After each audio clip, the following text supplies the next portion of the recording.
Okay. Mic check testing. We're on? All right. Hello, world. My name is Don, and you are watching Showcase for the week ending Sunday, November 20th, 2022. Stop the presses. This is our Sunday show, and that means weird headlines and your live chat comments. Thanks so much for joining me tonight. We have a bit of a small program note. My associate Kaiko, who would normally be with us tonight, is under the weather, so I have to fly solo.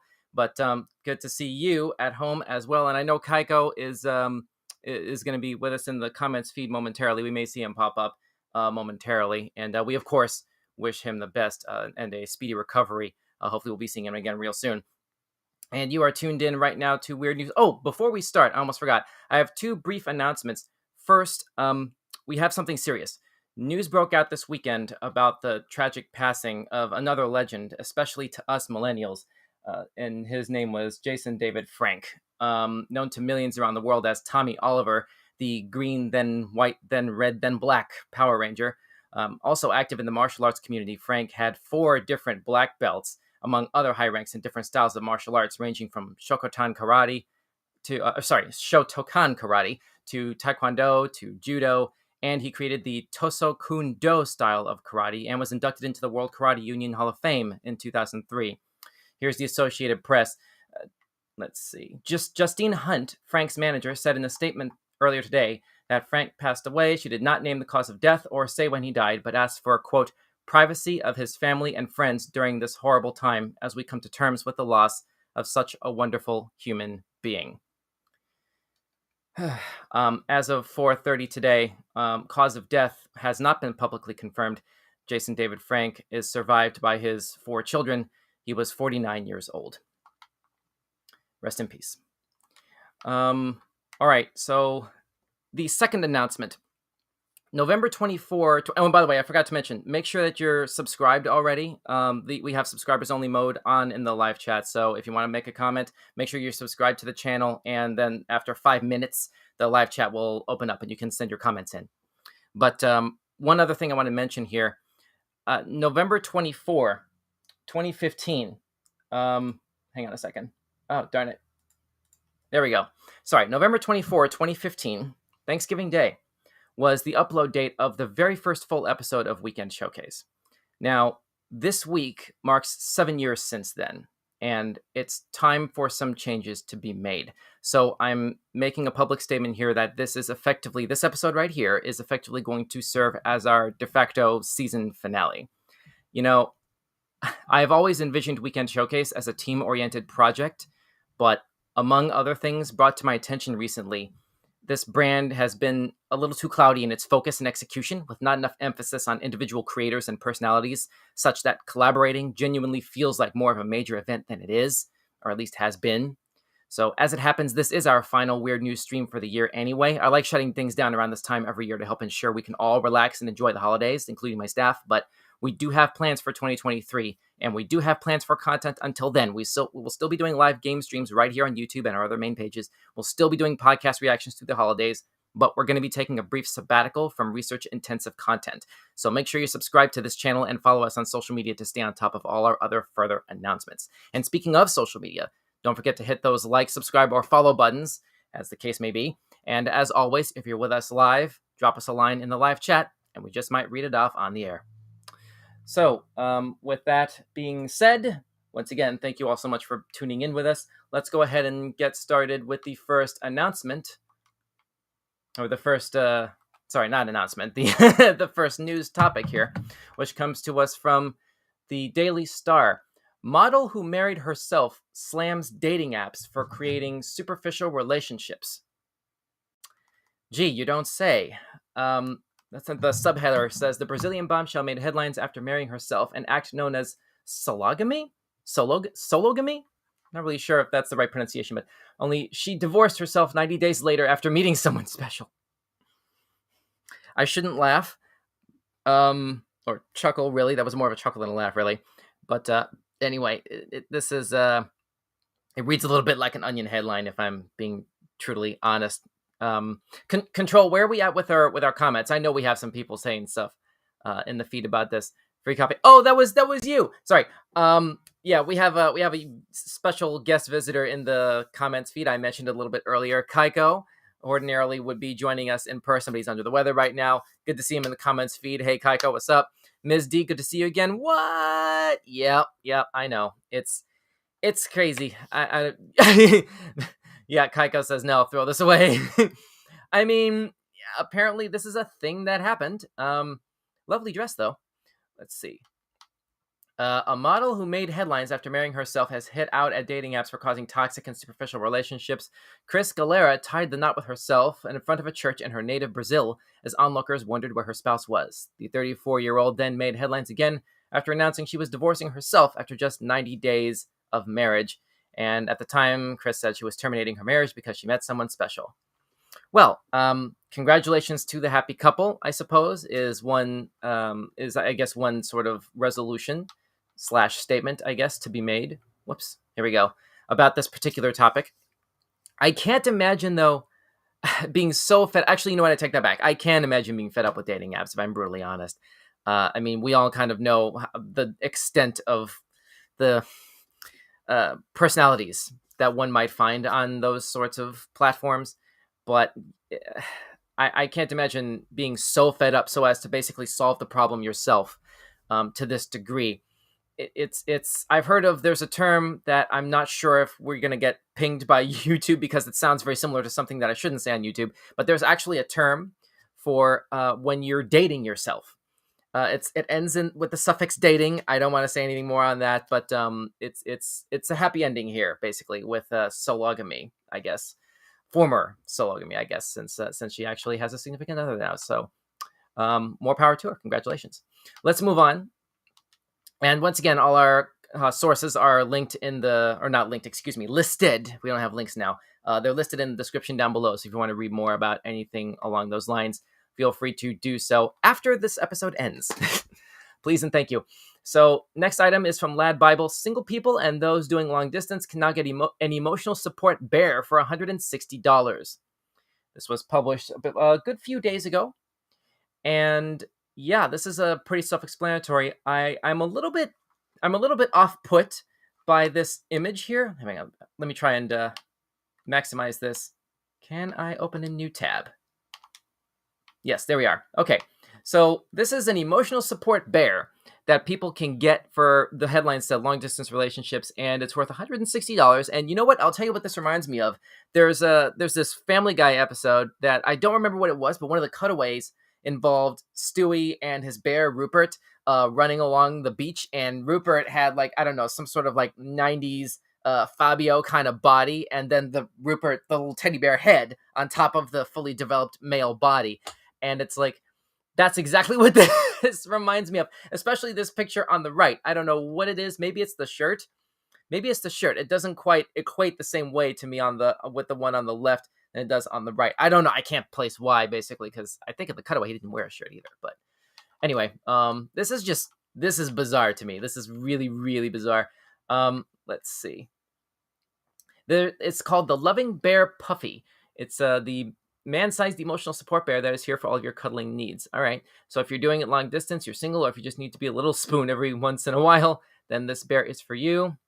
Let's see. The massive man bear is the brainchild of Bulgarian company Puffy Bear, with the product being described as, quote, a very personal product invented by an ordinary woman who is afraid of being alone.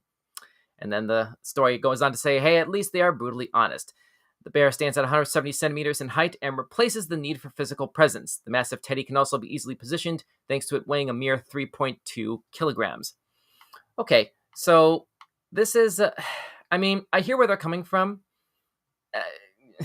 I don't know if, like, maybe a better option. No, I don't want to say that. I'm sorry. I was going to go back into a reference to the sologamy comment from earlier, but honestly, if this is your best possible option in terms of, I guess, tactile comfort, I guess, then this, and if you can afford it, then I guess more power to you. But wow, it's amazing that this actually exists and there's enough of a market for it to justify this product actually being introduced into the marketplace like this. But apparently this is a thing. So if you're on the market for something like this, especially if you're in a long distance relationship of some kind, like the story suggests here, you can look it up. Kaiko in the comments feed says, what in the Fisher Price is going on here? Yeah, exactly. This is a This is from Puffy Bear, and it's worth $160 American. So that's apparently what that is. So there you go. Let's move on. Let's try and move on to the next topic here. Oh, Kaiko says, if you don't get a bear from the dollar store and keep it moving. Ms. D says, I guess girls got to get emotional support however they can get it. Human huggers in short supply. I mean, it stands to reason if you're going to go ahead and resort to something like this. But anyway, we got to move on. We've spent too much time on this topic as it is. But thanks so much for the comments, Ms. D, and obviously Kaiko, who can be with us in person. But mad props and respect for showing up in the comments feed anyway. And we hope he gets well soon. Let's move on to our third item, which comes to us from the good people at ndtv.com. Popular Japanese beef croquettes. Hang on, let me go ahead and get out of this thing here. Popular Japanese beef croquettes has a 30-year wait list. You know, I've never tried anything like this before. I've heard of this food item before many years ago. I don't know what it's ultimately like intending to be at the end of the day. Like, I've only barely heard of it in passing. I don't know what it's supposed to taste like, but Kobe beef croquettes, apparently meaty in taste, obviously, turned out to be the best-selling items of this shop after they were added to the menu post-World War II. Interesting. So, okay, 30 minutes, let me see here. Okay, customers will have to wait for 3 decades to receive frozen Kobe beef croquettes if they order from Asahaya, a family-run butcher shop located in Takasago City in western Japan's Hyogo Prefecture, as reported by CNN. The shop has been selling products since 1926. Kobe beef croquettes turned out to be the best-selling items of this shop after they were added to the menu post-World War II. However, it wasn't until the early 2000s that these deep-fried potato and beef dumplings went viral online, causing the absurdly long lines that customers now endure. I hope they have a photo of these lines. I don't see one here. Darn it. See, when you talk about long lines to eat food, and you sort of bring that up as a big sort of factor in whether or not to actually go get some. I mean, the vantage point, or the gold standard that I go to as far as long lines for food is what is it called? Pink's Hot Dogs in LA, very famous spot. I don't know if it's still open offhand. Shoot, I'm trying to remember offhand. I hope it is. I don't even know. Let me see. Oh yeah, the World Cup started today. Pink's Hot Dogs. Here we are. Bam. It looks like they're still open. Awesome. Yeah, there it is. Pink's Hot Dogs. There we are. And apparently they are still active. Cool. Awesome. All right, let's move on. Because we did as quickly as possible, because we did not get any money from them. I was just looking that up out of morbid curiosity. Brain Spaz says 30-year wait list. Man, you could die or be senile before your 30 was up. Wow. That's one way to put it, Brain Spaz. Apologies. Anybody in the audience who happens to be hearing barking in the background. I am a proud dog owner, and apparently we do have some stuff happening right now in the background. Hopefully that can be dealt with. I don't know if control can get a handle on that. Pretty please, and thank you very much. Okay, let's go ahead and move on here to the next item. And once again, thank you guys so much for tuning in to Weird News Headlines right here on Weekend Showcase. And we have subscribers only mode enabled in the live chat, so if you're watching along, make sure you're liked and following our content, and subscribed to this channel for at least 5 minutes, so the live chat will be able to open up for you. We're really trying to keep the bot traffic down. Please and thank you. Let's move on to the next item, which also comes to us from NDTV. Shashi Tharoor, I hope I'm pronouncing that right. Apologies if I am. Shashi Tharoor shares 1919 cartoon, leaves internet amazed. The cartoon is titled The Pocket Telephone. When will it ring? It depicts different... it depicts different instances in a person's life when a mobile phone would ring. So this is actually suggesting the origins of the idea of a cellular phone, or a phone, I guess, in general, predates Star Trek. Because it's commonly thought of that Star Trek and most bits of science fiction, they tend to introduce either elements of what then become cultural norms, or technology even, in the context of fiction, years, sometimes even decades, before it gets introduced to us in the real world with varying degrees of accuracy. The second Back to the Future movie is probably the second most famous example of this, given how much they wound up getting, quite frankly, how much they wound up getting wrong as far as predicting what the world would be like in the year 2015. We still don't have flying cars. Hoverboards in the real world use wheels for some strange reason. I never did wrap my mind around that. That's really always kind of, ticked me off, but whatever. And the idea of cell phones has been commonly associated with Star Trek. Like either these little like badges that they used to use, or the little what is it, tricorders things, basically. I'm sorry, there's probably some Trekkies in the comments feed who are gonna like take me to task for getting this reference incorrectly, but because I don't think that's what they're called. But the little hand devices, they would use those as communicators to get information to and from the Enterprise on that show when they're on the away team. And it's like, that was in the 60s. That was 1966 when that started. This is from early 20th century here. Let's see. The cartoon has been titled The Pocket Telephone. Hang on a second. Where is the screen grab? Do we have a screen grab of this? Please and thank you. Okay, I guess we got to go ahead and open up a new tab for this. Let's take a closer look, because I really want to take a look at this. I'm genuinely curious about this here. Here's the pocket telephone. This is literally over 100 years ago. A little comic strip. Wow! Predicting. Thank you, control room. This little comic strip was accurately predicting cell phones and like having it on your person when running for a train, when your hands are full. Like you can see it. It's like in your pocket, or like you can make an argument that it's clipped to a belt of some kind. I mean, this is literally 100 years ago. Let's hope it's not when the baby is being held. But that's interesting. The context at the bottom of the screen here, I'll try to read this off for the podcast audience. The latest modern horror in the way of inventions is supposed to be the pocket telephone. We can imagine the moments this instrument will choose for action. And then it is credited to W.K. Heselden? It's hard to make out this name here. It's really hard to read here. Haselden, I think is what that is. Again, apologies if I'm like citing that incorrectly. I'm really trying to get this right. But this is amazing. This moment in I guess comics history, for lack of a better way to put it, world comics history, that got immortalized on the internet to this degree this week. Let's see. This is. Here we are. Since being shared, the post has amassed 728 likes and 128 retweets. Many internet users were left baffled looking at the cartoonist's foresight. Yeah, I mean, it only stands to reason that if you're dealing with somebody who's as much of an innately creative individual as somebody who draws for a living, or does any form of real like creative artistic expression for a living, or even in a pastime, it stands to reason that in the course of being creative, they might come up with something that is eerily prescient and like eerily sort of foreshadowing.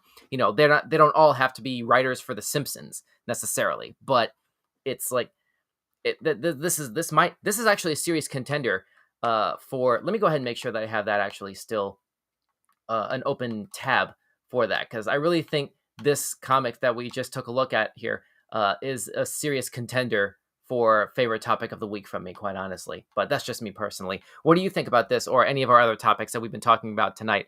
All our sources are listed in the description on YouTube or Facebook, and make sure that you subscribe so that you can drop us a comment in the live chat, and we just might read off your reactions live on air.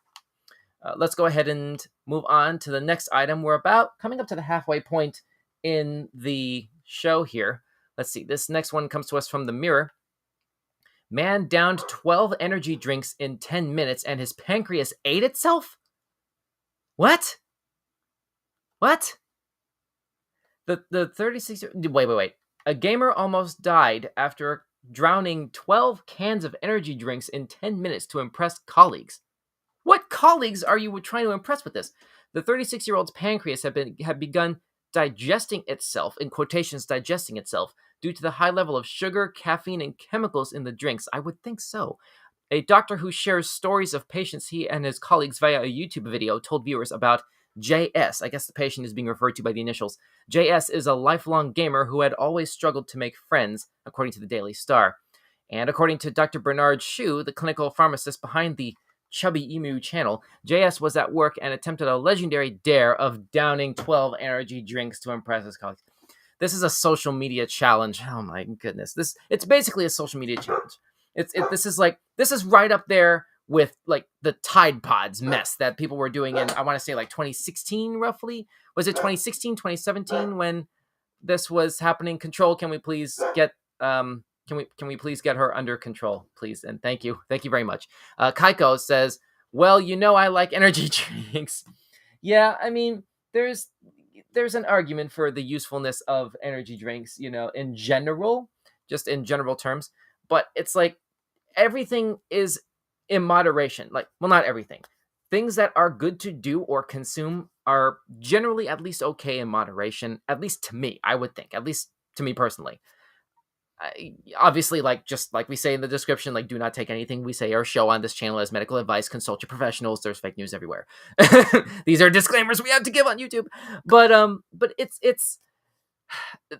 it blows me away that we as a culture are still doing social media challenges to this degree.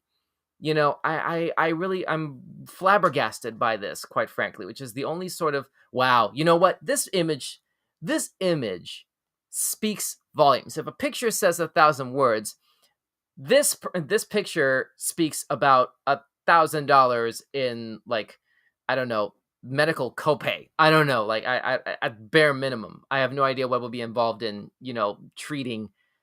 The pancreas ate itself. I can't really wrap my mind around this. What about those of you at home? If anybody has like any actual sort of medical training or a biological sort of training and understanding, drop a live chat in the comment, and we can try to get some perspective on this from a slightly more educated vantage point than my own. I do not have medical training. Ms. D says, "What? Why would you ever?"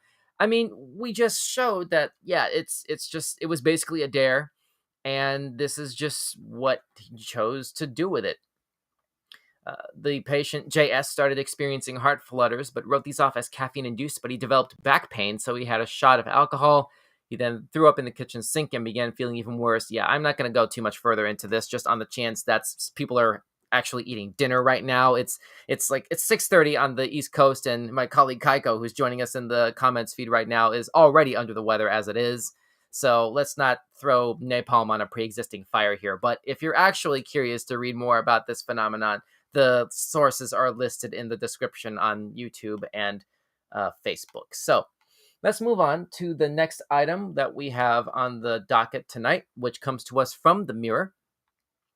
A time traveler from the year 2671 claims very big things, in quotes, very big things will happen on 4 dates in December. This looks awfully similar to the 2012 end of days, apocalypse, whatever, prophecies that did not come to pass, which were also like very similar to, but completely different from the 2000, the Y2K hoaxes, that we were all sort of fixated about the world would end on Y2K, and it didn't. We all thought it would end in 2012. It didn't. I mean, there have been false claims about that sort of thing for centuries. I don't know about this. A time traveler who claims to be from this was published 2 days ago. A time traveler who claims to be from the year 2671. Okay. Eno Alric has named 4 dates in December. The TikToker, known as the Radiant Time Traveler, has posted a series of bizarre videos forecasting the future. Leave it to TikTok. Earlier this year, he also said he could transport 8 people with him to his time within 6 months. Now, that would make sense if the time in the future that he was going to take them to was, say, for example, June of 2023, but that trip, they would have to take the long way to get there, So, I don't know. Free coffee, Kaiko, says, no, tell this man to have a seat. Yeah, I mean, this is, God, TikTok. What can really be said about TikTok and what things people tend to do and say and post on these different social media things, just to basically get attention. I seem to remember we actually covered something sort of similar, like, I think it was tail end of last year or maybe like earlier this year. We actually talked about a story that was interestingly similar to this. There was a time traveler who was posting stuff on, I don't remember if it was TikTok or Instagram. It might have been another TikTok, but had similar sort of like crazy predictions about the future. I don't think it went so far as to say the end of the world or anything apocalyptic like that. But let's see. I can't see where these 4 dates are. Let's see. Okay, December 20, Christmas Day. I don't know. No. Let's see. Oh, interesting. So this thing says the little text underneath this photograph of Elon that I just scrolled past says, "Time Traveler 3000 claims he predicted Elon Musk would take over Twitter." Okay. Well, and this was done apparently in a video shared with their 12,000 followers on TikTok. So, uh, you know, I highly doubt that. I mean, I highly doubt that. See, this depends on when this prediction was made, and especially in relation to when we started finding out through obviously public news reports that the purchase of the purchase of Twitter by Elon Musk was already in the process of happening and being negotiated, and the SEC filings and all that sort of stuff that had to be done. It was very messy. We all know. I don't need to sort of recount that news, but it was crazy. It was crazy to read about that just at the time that it was happening, and now you're trying to tell the whole world that you know what's going to happen later because you predicted what Elon is doing to Twitter.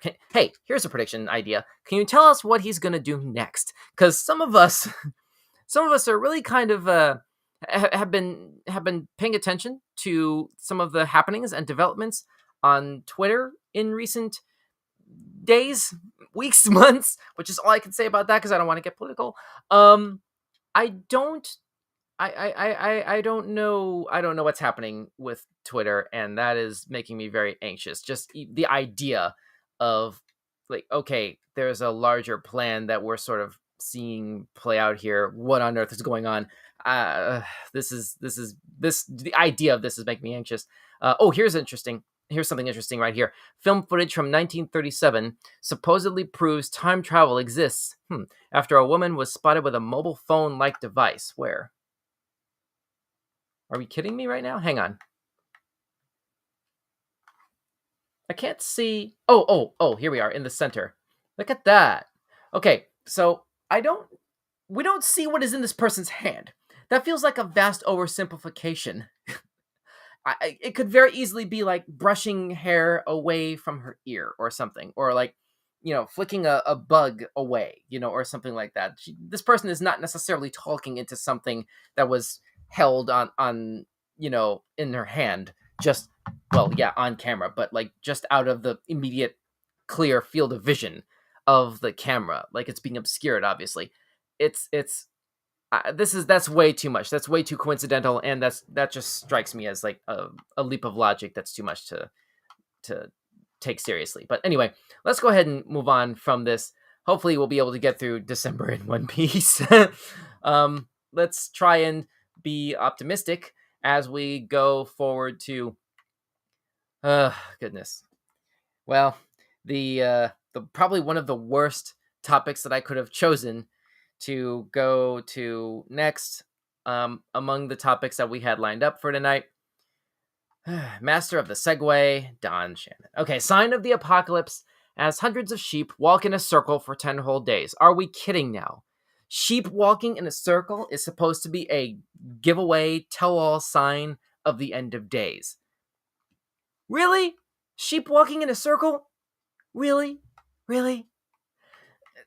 A huge flock of sheep have reportedly been seen marching. This is reported by The Mirror 2 days ago. Sheep have been reportedly seen marching in a circle for 10 straight days.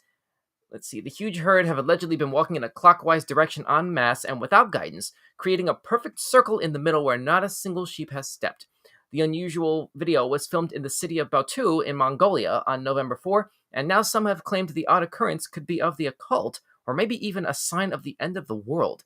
After the video was shared on Twitter, many viewers were left confused and began commenting as they tried to understand what was happening in the clip. So here's a screenshot.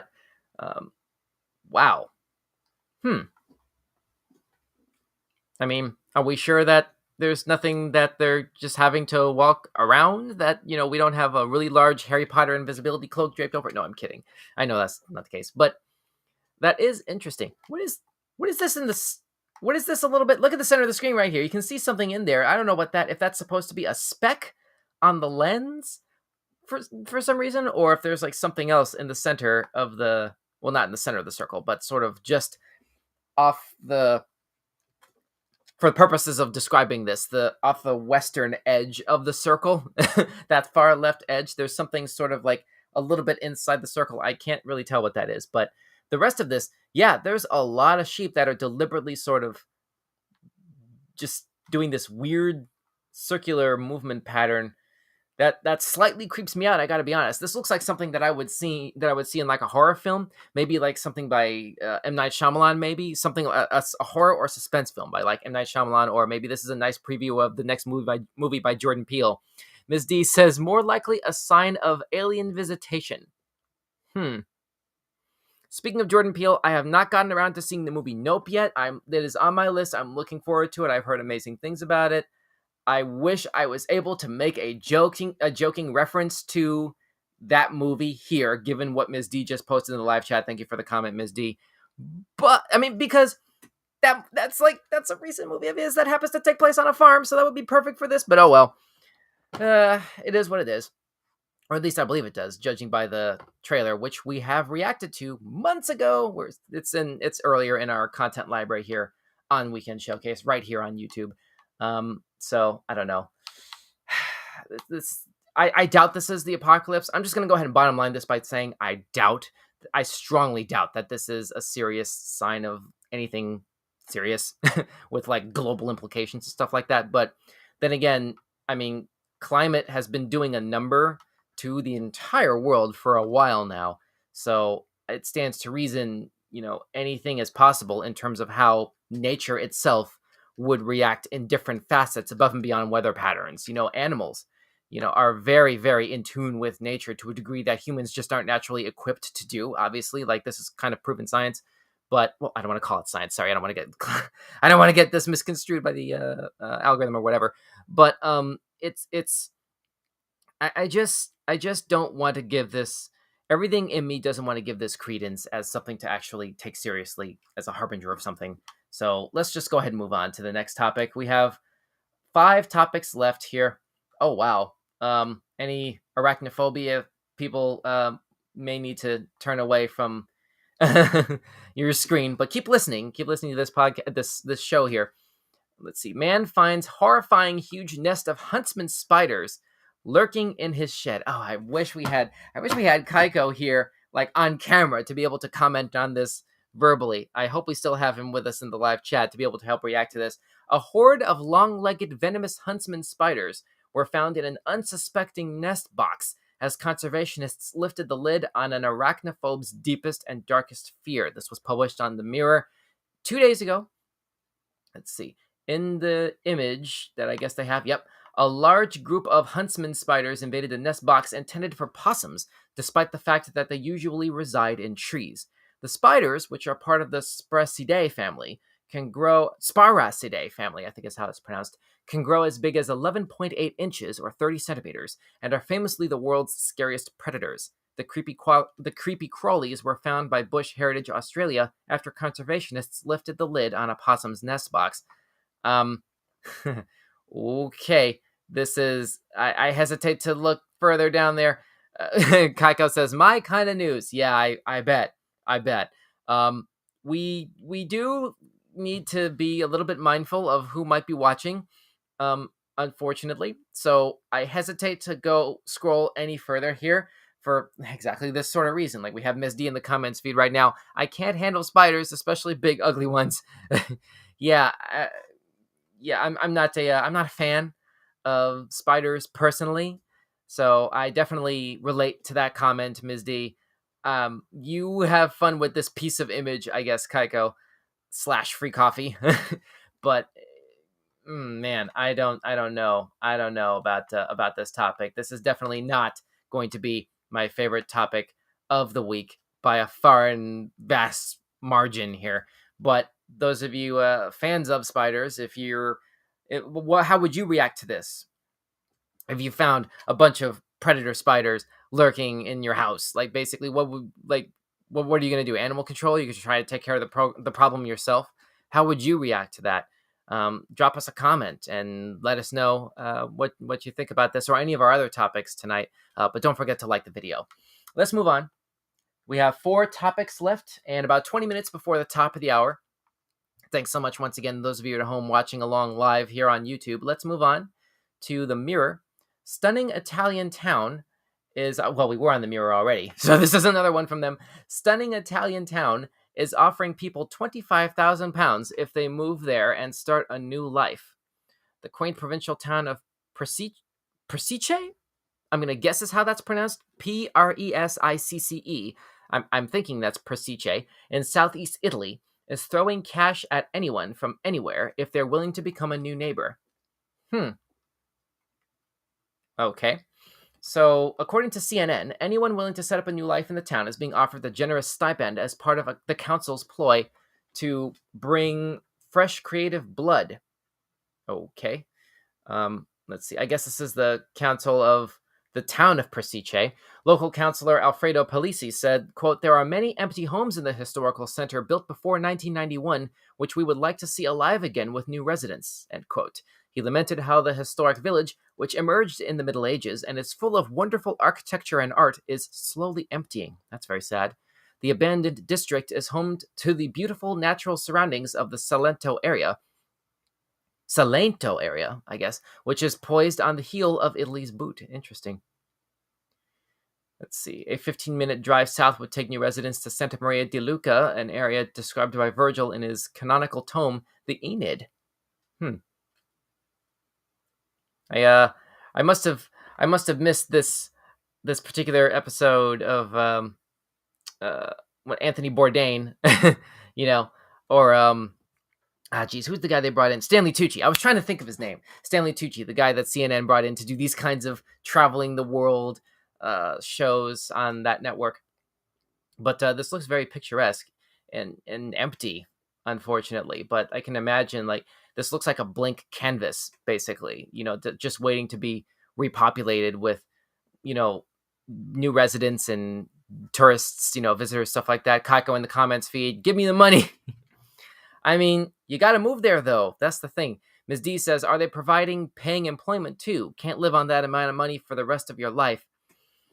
Yeah, I mean, that's true. This isn't one of those things. This isn't one of those things to take lightly, especially depending on where you're moving from. You got to go through the whole process of getting a passport. Make sure there's probably some areas of the world that you still have to make sure that you're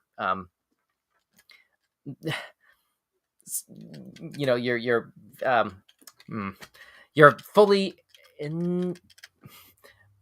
Your shots are set up properly. I'm trying to set up. I'm trying to set up to describe the prerequisites for international travel that were imposed on us over the course of 2020. But I'm trying to avoid saying certain buzzwords on YouTube. But anyway, this is an interesting sort of idea in terms of a relocation idea, and in terms of obviously tourism. Even though the ultimate point of this is to welcome new residents. And I remember seeing architecture like this in a few different movies. Just the imagery is sort of making them come back. I'm having a difficult time remembering which ones, if I'm being brutally honest. But those little mini cars here. What is that? A Citroen? That little vehicle down there in the lower right corner of this thing. I can't place it visually. Like, that usually either looks like something like that, or maybe like an early version of the Mini Coopers, basically from like the 80s maybe, or 70s. Not Mini Coopers. I'm sorry. There's another one. There's another one I'm trying to remember. If those of you who are watching, if you're better with cars visually than I am, please feel free to drop a comment and correct my perspective. Because here again, I'm a computer guy. I'm a gamer. I'm not a car guy. I'm doing this show by myself, basically, because Kaiko fell ill tonight. Let me know. I'm happy to be proven wrong. I just want to make sure that we have as correct information as possible ready and presented for you guys at home, the loyal viewers and fans of Weekend Showcase. And we appreciate you liking this video and dropping the comments and subscribing, etc. Notification bell and those other things. So let's go ahead and move on to 3 more topics here. We have about 20 minutes left before the top of the hour. Let's move on to the next item of weird news tonight, which comes to us from the Associated Press. 1970s sandals worn by Steve Jobs auctioned for $218,000. Wow. That is almost enough for a pre-release iPhone. Let's see. The California house where Steve Jobs co-founded Apple is a historical site. I bet it is. And now the sandals he wore while pacing its floors have been sold for nearly $220,000, according to an auction house. Wow. Wow. The well-used brown suede Birkenstocks dating to the mid-1970s set a record for the highest price ever paid for a pair of sandals, according to Julian's Auctions. The sandals were expected to bring $60,000, but the final sale price with an accompanying NFT was $218,750. The buyer was not named. Okay, so Kaiko says, no, throw these away. But this is history, though. Listen, if you don't want to buy them, or if you wouldn't, Brain Spaz says, for used sandals, I'm speechless. But they're not just any old used sandals. That's the thing. And I'm an Android person. Basically, like, I don't own iPhones, basically. So it's like, I get it. There's historical significance to something like this. Especially if you're in the diehard Apple crowd who's been following Apple and buying all of their stuff basically for many years and stuff like that, as a lot of people have the world over. This is the sort of thing that honestly, objectively, could go in some sort of a museum, but don't introduce it into some sort of a private personal collection as an individual. Are you kidding me? I'm gonna swipe left on that whole entire idea. That's just off-putting to a degree that defies my ability to describe with words, and I'd like to think I know a lot of words. So this is probably my least favorite topic of the week, quite frankly. The whole thing about Steve Jobs' sandals from literally 50 years ago. Yeah, 50 years ago. Selling for anything resembling this much money. Are you kidding me? Kaiko says, it is museum worthy, but I wouldn't personally want this. Yeah, exactly. +1 in the comments feed from Free Coffee, aka Kaiko, Mr. Young Kaiko, joining us in the comments feed. Let's go ahead and move on. We have 2 items left before the top of the hour.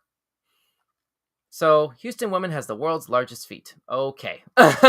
Oh, and this is a video from the Guinness World Records YouTube page, which we cannot show because we've had to learn the hard way. The Guinness World Records YouTube account, we can't show their stuff without getting a content ID thing, so we have to go without that. But a Texas woman who stands at 6 feet 9 inches tall was awarded a Guinness World Record for having the world's largest feet.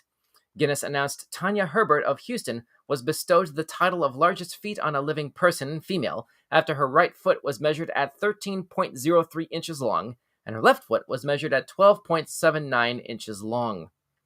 Herbert wears a women's size 18 shoes, or a men's size 16 to 17, depending on the brand. Wow. She stands only 3 inches shorter than the tallest woman living, Rumeysa Gelgi of Turkey, who stands 7 feet 7 inches tall. Yeah, eagle-eyed viewers may recall we actually did a piece about her, the world's tallest woman, last week in our last Weird News show, which is still up on our YouTube channel right now. Women's size 18 or a men's size 16. This woman wears a men's size 16. I wear a size 12. I can't imagine. That's crazy. That's crazy. That is weird news right there. Wow. Man, I don't really think there's really anything else to sort of say about this except for this one last quote here, or actually this last section. Herbert says she has to shop for shoes online since no stores carry products large enough for her feet. Quote, I would buy some of the largest shoes I could find online and manipulate those to extend them out a little longer and make them a little wider so that they would fit my feet, end quote.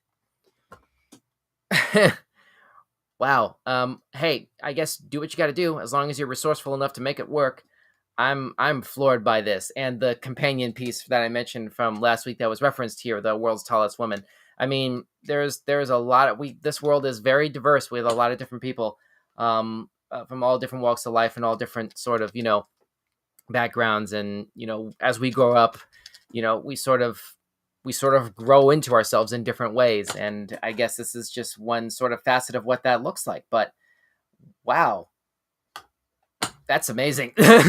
But there's your weird news from UPI. I don't think we have anything else from UPI tonight. Oh yeah, we do. I'm sorry. We do have one more piece of news, weird news from UPI. This is actually our last topic for the night. I think we might wind up finishing on time, precisely on time, if not a little bit earlier. Let's see. This is also from UPI, first published 3 days ago. Owl rescued from front grill of pickup truck in Colorado. Oh, wow. Whoa. Whoa. Okay. Um, hmm. So my question is, how in the world, how did the owner find out, like, what, did you, like, start your engine and there's, like, it's hooting? Like, instead of actually revving the engine? I don't know. Or was the hooting hopefully happening before you turned the engine over, come to think of it, because that would be serious health risk and health and safety risk for the owl, come to think of it, because of all the moving parts happening under the hood, obviously. Depending on how far into the grill that the owl wound up being. Let's see. Colorado Parks and Wildlife said the owl was likely swooping low to catch prey when it ended up embedded in the front grill of a pickup truck last Monday night in the Colorado Springs area. Travis Souter, a district wildlife manager, responded to the scene and was able to extract the owl from the truck. Souter said the owl's wing was not broken, that's good, and the avian is now receiving rehabilitation at the nonprofit Nature and Wildlife Discovery Center in Pueblo. Okay, well, that's definitely good to read that this story actually has a happy ending. I was actually low-key concerned about, like, is this poor thing injured or something? Goodness. Yeah, Miss D says, "Aw, poor little owl." Yeah. Speedy recovery is hoped for here for the owl, just as much as a speedy recovery is hoped for our dear friend and colleague, Mr. Kaiko, who's joining us in the comments feed as Free Coffee. Thanks so much for joining us, Free Coffee. Thanks to the rest of you as well, Miss D, with the comments, shout outs as well. Let's see. Free Coffee says, Kaiko says, this same thing happened, but with a cat. Really? You've heard about that? Do you have some more weird news to break? That's crazy. Hang on a second. Let me try and look that up really quickly, because we have a little bit more than 10 minutes. Let me see if I can pull that up really quickly here. Come on. Up here. Okay. Let's see here.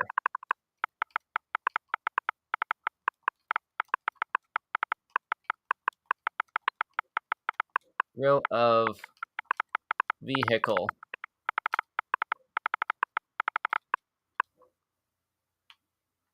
Oh, wow. Let me try and find news articles here. It looks like there's already a bunch of stuff there. Let's exit out of that. Here we are.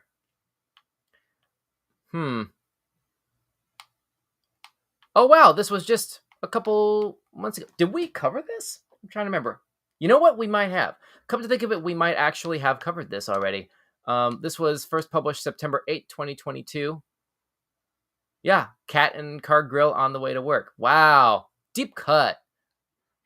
Oh, Kaiko says it was in an engine. Whoa. How in the world? Oh, Kaiko says he's talking about someone that he knows in real life. Okay. Wow. And the cat is okay? Does the story have a happy ending? Inquiring minds would like to know. Good grief. But anyway, let's see. Yeah. Aberdeen Force Center. Cat was taken into the care of vets after the motorist made the shocking find. Yeah, that story does have a happy ending. That's, man, it's crazy how, what animals wind up doing, just in the name of survival, that winds up sort of making headlines, basically, or whatever the rationale winds up being. I mentioned earlier with the sheep sort of circling that weird invisible object, whatever that was, that weird circle patch that we saw earlier. Animals are far more in tune with nature than humans could ever hope to be on our best day. And, it's in our best interest to, be observant and cognizant of that as best as possible.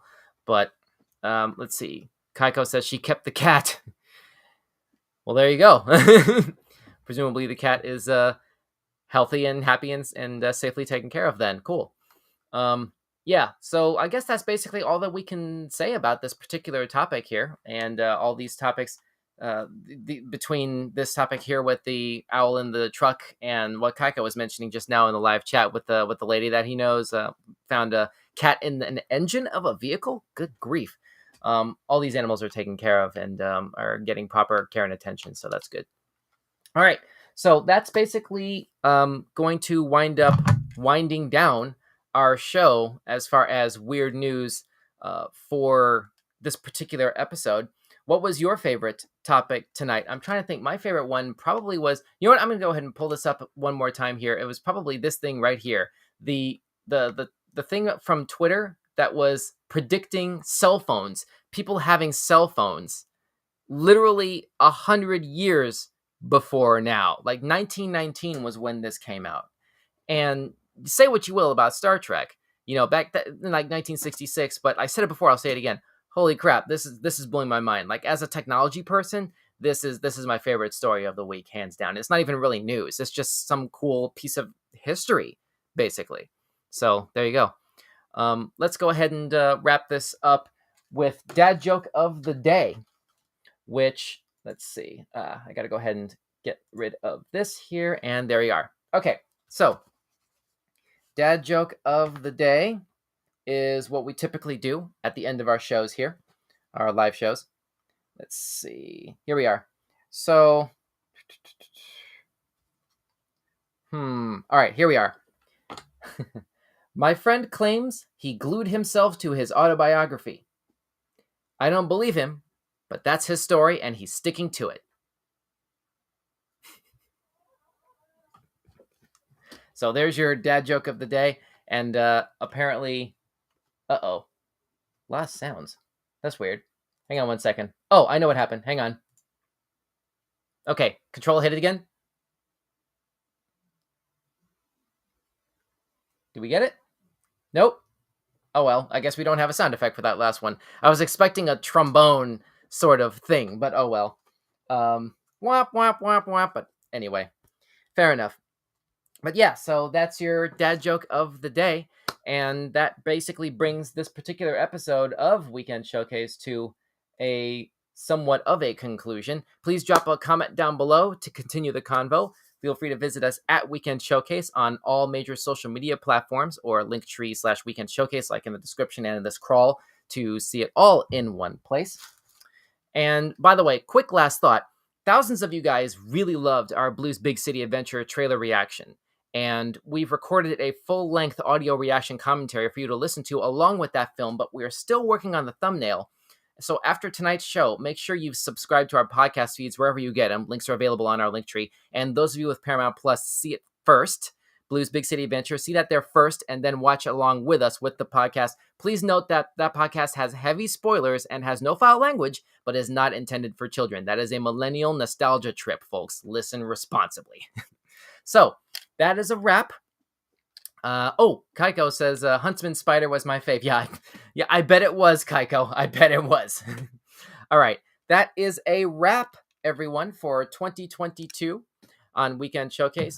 Please, at least as far as our live pre-arranged, researched content anyway, everyone please have a happy and safe holiday season.